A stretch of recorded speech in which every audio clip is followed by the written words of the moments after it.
Ya, terima kasih Bang. Ini abang saya yang luar biasa. Acaranya inilah koordinasi kita. Saya pikir arah ke depan sangat ditentukan oleh bapak-bapak yang dan ibu-ibu yang ada di tempat ini. Saya doakan semua sehat-sehat, semangat. Yang saya hormati juga para menteri yang masih ada di sini, teman-teman menteri yang hadir di sini, wakil-wakil menteri, Bapak Gubernur, saya lihat ada senior saya Pak Sultan dari Jogja, para PJ, Pak PJ Gubernur Jakarta, Banten yang sudah bekerja sama dan membantu kami dalam beberapa hari ke depan dan juga yang lalu, juga teman-teman dari TNI, ya nanti tolong diperhatikan. Semoga teman-teman dari daerah, prajurit-prajurit juga punya harapan, punya rumah ke depan. Jangan hanya bekerja, pensiun dikasih rumah dinas, dan sesudah pensiun dikeluarkan dari rumah dinas. Kita harus membuat prajurit-prajurit kita, TNI kita, kejaksaan kita, ASN kita, memiliki harapan untuk masa depan yang lebih baik dari awal. Izin Pak Tito, saya mulai dengan gotong royong membangun rumah untuk rakyat. Gambarnya hanya satu, saya izin sama Pak Wapres, gambarnya hanya Bapak Prabowo. Karena kita satu komando, satu barisan, satu hati dan satu jiwa di bawah komando Bapak Prabowo. Setuju? Lanjut aja. Nah, lanjut. Saya langsung anggaran saja. Kalau tadi Bapak Menteri Pertanian luar biasa anggarannya dinaikkan. Kalau kami Pak Menteri, anggaran kami 2024, tolong disampaikan. 2024. Tolong lanjut. Ya, ini 14,6 triliun untuk membangun 145.000 unit. Sementara kami diminta untuk membangun 3 juta rumah. 1 tahun. Bagaimana caranya? Anggaran kami 2025, silakan. 5 triliun. Jadi anggaran kami bukan dinaikkan, tapi turun. Pertanyaannya apakah kami menolak untuk menyerah, atau menolak untuk kalah, atau menolak untuk ya pasrah? Saya rasa tidak. Apa yang kita akan lakukan, saudara-saudara? Ya ini adalah anggaran kami 2025. 3 juta rumah itu dari mana? Saudara-saudara, saya berterima kasih. Ada jaksa nggak di sini? Mana jaksa? Pak Jaksa Agung sudah menyiapkan 1.000 hektar tanah dari koruptor di Banten saja untuk perumahan-perumahan rakyat. Terima kasih jaksa. Saya juga sudah mendapatkan tanah dari yang saya sudah dapat dari Pak Nusron. Mana Pak Nusron? Terima kasih Pak Nusron. Ya, 151 hektar di Mojokerto. Dan 6,7 hektar di Tangerang. Terima kasih Pak Nusron. Itu yang idle. Terima kasih Pak Anggito, sini juga. Nanti kita lihat. Kita juga mendapatkan bantuan. Saya transparan. Saya sudah bicara sama teman-teman di BPKP, Pak Ateh. Boleh nggak tanahnya dari swasta, yang bangun swasta, isinya dari swasta, dan diberikan kepada rakyat? Boleh. Sudah ada 6 perusahaan yang besar, yang super kaya di Indonesia, konglomerat, mau menyediakan tanah, bangunan, dan rumahnya untuk rakyat Indonesia secara gratis. Inilah gotong royong. Kalau nggak begitu gimana caranya? Yang penting kita tidak korupsi dan semua transparan. Jadi dari mana tanahnya? Sitaan dari koruptor. Setuju nggak kita tanah koruptor itu untuk rakyat Indonesia, terutama rakyat kecil? Setuju nggak aset BLBI yang ada di KPK dan di tempat lain itu juga diberikan kepada rakyat Indonesia? Setuju nggak pemerintah provinsi, kabupaten, kota yang punya tanah? Kalau Pak Jokowi 10 tahun memberikan tanah dan sertifikat, sangat berarti bagi rakyat. Saya berapa kali menemani Pak Jokowi. Saya bilang pada Presiden Prabowo, Pak, setiap periode harus ada peningkatan. Kalau Pak Jokowi memberikan tanah, boleh nggak Bapak memberikan tanah dan rumah dan juga sebagian gratis dan sebagian dengan harga murah kepada rakyat Indonesia? Bapak akan sangat dicintai oleh seluruh rakyat Indonesia yang belum memiliki rumah. Doakan kami. Tanahnya dari sini. Tapi ini proses, nanti masuk ke DJKN. Ini ada Pak Wamen, tolong berdiri Pak Anggito, kita tepukan tangan ya. Nasib kita tergantung dia. Mau dibikin lama atau mau dibikin sebentar, itu tergantung beliau. Tapi saya yakin semangat reformis dari Departemen Keuangan, prosesnya tidak lama. Kalau itu tidak lama, ini urusan jadi cepat. Oke, tanah. Pertanyaan berikutnya, bagaimana pembiayaannya? Saudara-saudara, di sini punya gaji setiap bulan. TNI, Polri, Jaksa, ASN, betul nggak? Kalau punya gaji, berarti punya slip gaji nggak? Kalau tanah itu diberikan kepada TNI yang tamtama ke bawah, dia masih 25 tahun, lulus tamtama atau bintara. 25-30 tahun, tenornya lama, bisa nggak dia dikasih? Bisa nyicil. Dia ada kepastian, karena saya dengar dari Panglima dan Kasat, kalau tentara itu tidak pindah-pindah, kalau pangkatnya rendah, yang bintara, betul begitu, Tamtama? Yang pindah-pindah kan perwira, betul ya? Nah, ya saya menggugah aja kepada pimpinan-pimpinan TNI, boleh nggak yang di luar yang strategis, yang buat kepentingan pertahanan keamanan, sebagian tanah TNI diberikan kepada prajurit-prajurit TNI yang berpangkat rendah. Dengan begitu, dia sudah punya jaminan tanah, dan dia sudah bisa punya jaminan dari slip gaji dia. Kepolisian. Kalau kepolisian, perwira pasti udah lumayan lah dari segi ekonomi, betul nggak? Betul nggak? Tapi kan kalau yang bintara-bintara itu kan masih bokeh-bokeh juga, betul nggak?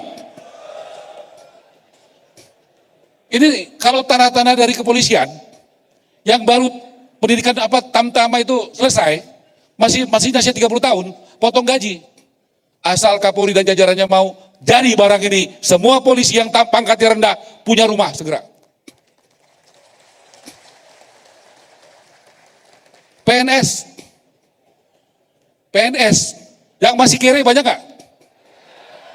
Kalau yang di sini saya lihat nggak ada yang kere-kere lagi. Betul nggak, Pak Tito? Ya kan? Menpan RB. Kalau kita mau ngurus masyarakat, apa susahnya, Pak? Ada slip gaji, ada tanah dari koruptor, tanah dari konglomerat, tanah dari KPK, tanah dari DJKN, masa kurang? Tanah dari Pak Nusron, ini ada juga wakil kepala KSP, Kodari udah kebanyakan duit dia jadi konsultan, kasih tanahnya 1,4 hektar di Palangkaraya, berdiri Kodari, tepuk tangan nih, begitu. Ini belum Pak Amran, wah Pak Amran ini konglomerat ini ya. Benar. Kalau Menteri Tenaga Kerja UKM, ya kan? Kalau Pak Amran konglomerat, nanti kita harus kasih contoh. Orang-orang yang sudah diberkati ini, mari kita berbagi. Nah, jadi tanahnya jelas ya, dari mana ya? Bisa dijadikan angkunan nggak tanah? Nah, tolong Pak Nusron prosesnya jangan lama-lama. Tolong Pak Anggito, Departemen Keuangan prosesnya jangan lama-lama. Nah, dari mana lagi pengurangannya? Nih, Bapak-bapak coba yang bupati, wali kota angkat tangan. Mau nggak bantu rakyat kecil? Janji. BPHTB buat rakyat kecil dinolkan. Siap. Kalau yang real estate tetap, tapi buat rakyat kecil dinolin. Siap. Tepuk tangan buat bapak-bapak. Udah selesai kita.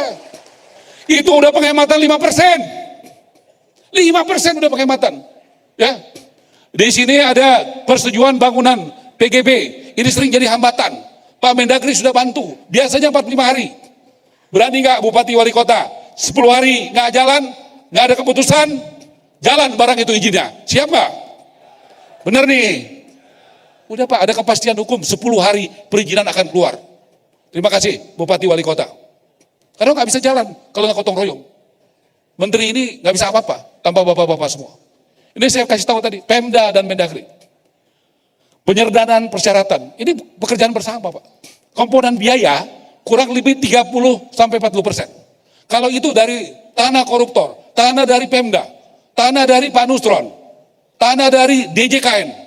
Artinya tanah itu 30% dari komponen rumah berkurang. Boleh nggak kita bekerja sama bergotong royong? Di masa kita menjadi bupati, di masa kita jadi wali kota, di masa kita jadi dandim dan rem pangdam, di masa kita jadi PJ, di situ kita buat sejarah, menurunkan harga rumah buat rakyat Indonesia. Mau nggak? Nggak bisa sendiri Pak. Bapak-bapak dengan OTDA, kewenangan sudah terbagi habis. Ada kewenangan di provinsi, ada di tingkat 2, ada tanah di tentara, ada tanah di polisi, ada tanah di kejaksaan, ada di Pak Nusron, ada di Departemen Keuangan. Saya punya konsep yang saya sebenarnya senang kalau diuji. Ya, diuji oleh publik. Kenapa? Saya udah ketemu dengan Dirut BTN. Besok malam saya ketemu. Pak Ara, kalau dengan cara begitu, bank akan siap memberikan kredit. Tanah jadi jaminan, tanah dari segala macam asal-usul, dari yang jelas sampai yang nggak jelas, itu dijadikan jaminan, kemudian bagaimana ASN, TNI, Polri, dan sebagainya bisa punya tanah yang berpenghasilan rendah. Saya sampaikan konsep saya dibantu oleh sekjen saya, oleh dirjen, mana berdiri tim kami, dari PUPR ini dirjennya, mana lagi yang lain tim kami semua, yang sudah bekerja keras, sampai jam 1, jam 2 pagi rapat, karena nggak ada Superman, yang ada super tim. Bapak Ibu sekalian, kami berharap Bapak juga dari Kementerian Keuangan boleh PPN, PPH yang ada di kewenangan Departemen Keuangan, bukan buat orang kaya, bukan buat developer yang besar-besar, bukan perumahan real estate, tapi buat kalau memang kita mau hadir untuk rakyat kecil, harusnya ini mereka jangan dipajakin lagi.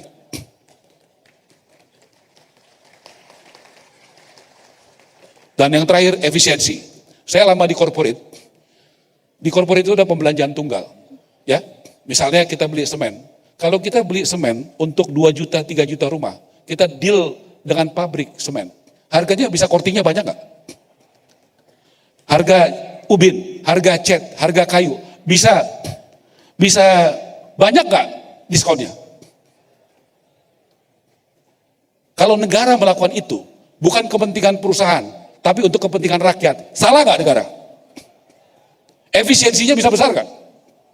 Kita lakukan itu. Jadi saudara-saudara, tanahnya kita usahakan gratis atau murah. Kita lakukan efisiensi besar-besaran, bukan hanya tidak korupsi, tetapi juga efisiensi. Saya ingin negara ini tidak hanya tidak korupsi, tapi saya mau melompat, kalau boleh negara juga efisien pengeluarannya. Dan semua bentuk pajak-pajak yang memberatkan bagi rakyat kecil dihilangkan. Dengan apa yang saya paparkan, dengan doa dan super tim dari semua pihak, yakin nggak kita bisa membuat rumah murah dan banyak buat rakyat Indonesia? Saya tahu mungkin banyak yang nggak yakin, nggak apa-apa, tapi inilah konsep kami dan kami sudah mulai bekerja. Ini Pak PJ Jakarta, tolong berdiri Pak.